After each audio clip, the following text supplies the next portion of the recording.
Welcome to the Module 2 pre-learning video for business studies. This video will cover the influences in the business environment. Now, the influences on a business can be both internal and external. Let us first consider the internal influences on a business. Now, the internal influences are what the business can control. This includes products, business culture, location, resources, and management. These are all things that the business can control. So in terms of products, this refers to the type of product and or service that's produced, the range of products sold and produced, and the size of the business. In terms of location, let's go to location. This refers to the visibility, the cost, and the proximity to suppliers, customers, and support services. Let us consider now management. So management refers to how the business operates. Businesses have now begun to flatten their structures, their management structures. And by flattening this removes the levels of management and replaces it with the use of teams. Now let's consider the internal influence of resources. So resources include human resources, information resources, physical resources, and financial resources. Finally, let us consider business culture. Now, business culture refers to the values, ideas, expectations, and beliefs that are shared by members of the organization. A good business culture will have values that are expressed in their mission statement, and business culture includes rituals, rites, or celebrations. Now, let us consider the external influences on a business. Now, contrastingly, the external influences of a business are those that cannot be controlled by the business, so they are outside the control of the business. This includes markets, competitive situation, financial, institutional, geographical, social, legal, economic, political, and technological.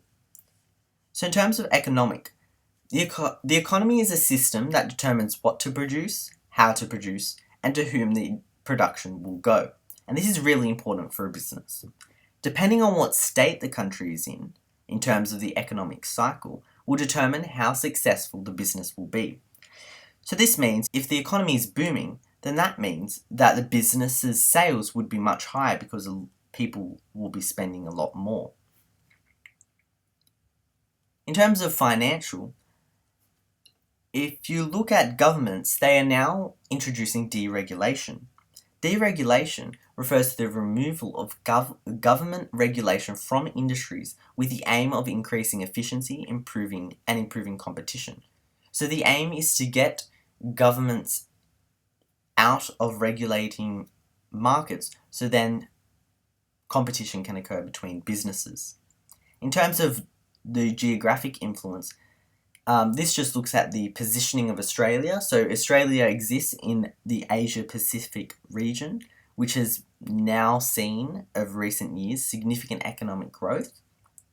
Also, if you look at geographic, Australia's demographics are changing. The population is getting older, so that is something that will impact the business's success. Also, globalization. This has allowed the business activity to occur overseas and has opened up financial and labour markets. However, it's also made local industries and local businesses deal with a lot of competition from overseas, such as if you look at a small shoe company in a suburb compared to Nike, that's what they have to compete with. If we look at social refers to the consumers, the consumers' tastes, the fashion and trends of the time, and this is what the business needs to consider because it would have a large impact on sales and profit, because you don't want to be selling things that consumers don't want because they won't buy it, they don't demand it. Also, over recent years, there has been social outcry for protection of the environment and family-friendly workplaces and things like that, and also there has been a need for workplace diversity. In terms of legal, this just refers to the obligations that the business has to meet. It's an external influence because the business has no control over the legal system. They have to abide by the laws and they can't do anything about it. So a key legislation, a key act that businesses have to follow is the Competition and Consumer Act of 2010, which basically outlines all the businesses, how businesses must run ethically and things like that. If you look at political, this just refers to the government's policies that they introduce, and the policies that the government introduce, the reforms that they have, really dictates how a business can run, and it's external because the business cannot control this. So the main political issues that are affecting businesses include labour market reforms, so decentralisation of wage determination, free trade policies and things like that. Also social reforms, such as the paid parental leave and environmental management. So you've got the emissions trading scheme, and finally taxation, which influences a business in terms of GST. Institutional, so this just looks at institutions such as the government or regulatory bodies such as EPA or New South Wales Fair Trading or ASIC or ACCC. And there's other ones such as trade and industry associations, employer associations, the Australian Stock Exchange, things like that.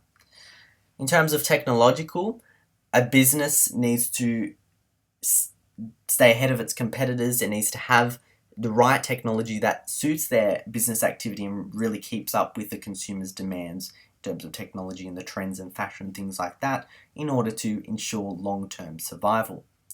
In terms of competitive situation, the factors that influence a business's competitiveness includes the ease of entry into a market for a new business, local and foreign competition, marketing strategies that are employed by competitions, and it also looks at the number of competitions and the type of competition.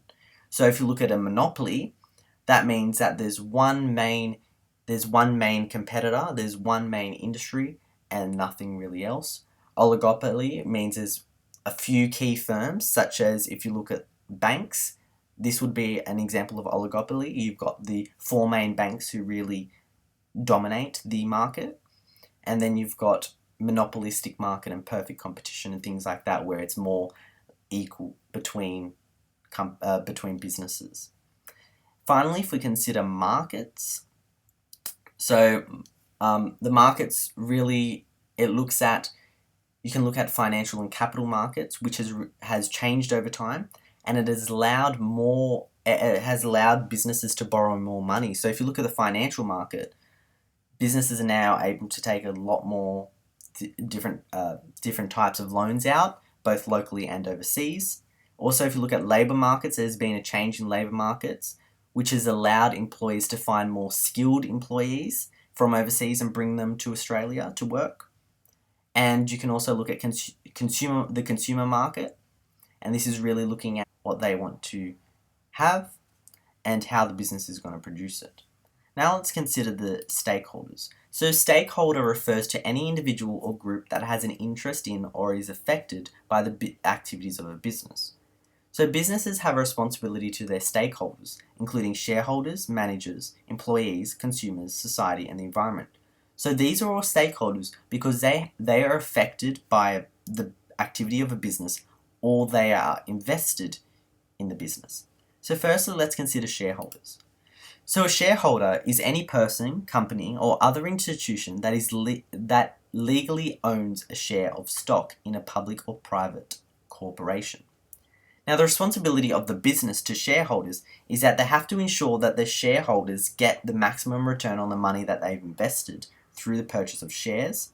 The business needs to manage their funds so that a reasonable return is paid to the shareholders. The business has to report profit ethically, has to post annual reports, and it needs to provide information to shareholders about the performance of the business so they know how their money is being invested and what the return will be. In terms of managers are the people responsible for controlling and have certain responsibilities within a business. So the responsibility of the business to the manager is that the business needs to ensure that the business is running profitably. They need to know the law, and they need to train their staff, they need to provide adequate resources, and they really need to communicate with the managers and with the rest of the team. Employees. So employees refer to individuals who are employed by a business for wages or salary. The responsibility of the business to employees is that the business has to provide a safe workplace. It has to give training and development for workers. It has to have fair pay conditions, has to ensure that privacy is enabled for the employee. It needs to be ethical and has to have fair treatment of employees. Now let's consider consumers. So consumers are people who buy goods and services from businesses for personal use. Now the business has a responsibility to its consumers to produce and provide quality products and services that are ethical.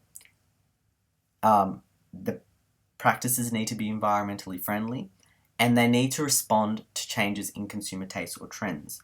If they don't do this, then obviously the consumers will not buy from the business, and the business will lose profits and lose sales. Now let's consider society. So society refers to a group of people who are involved in social interaction and share the same geographical local area, thereby holding similar views on ethics, the environment, etc. So it's basically looking at the wider society as a whole. What are they looking at in terms of a business? What are they looking at a business for? The responsibility of a business as a society is that they have to be good corporate citizens. They need to be ethical and make responsible decisions, and they need to be fair and honest in their business practices to the entirety of society. And they really need to abide by those societal ethics if they want to have a large consumer base. Finally, the environment. So the environment refers to the natural world where people live and operate. So the responsibility of the business to the environment is that they need to adopt ecological sustainability. And by doing this has really come out recently. A lot of businesses have become more environmentally sustainable. It really increases the consumer share, that the market share that the business has, because more consumers would be willing to pay for that product because they know that it is environmentally friendly. Also, in terms of the environment, they need to consider the impact that the business's operations has on the environment, and they need to take care and preserve the environment.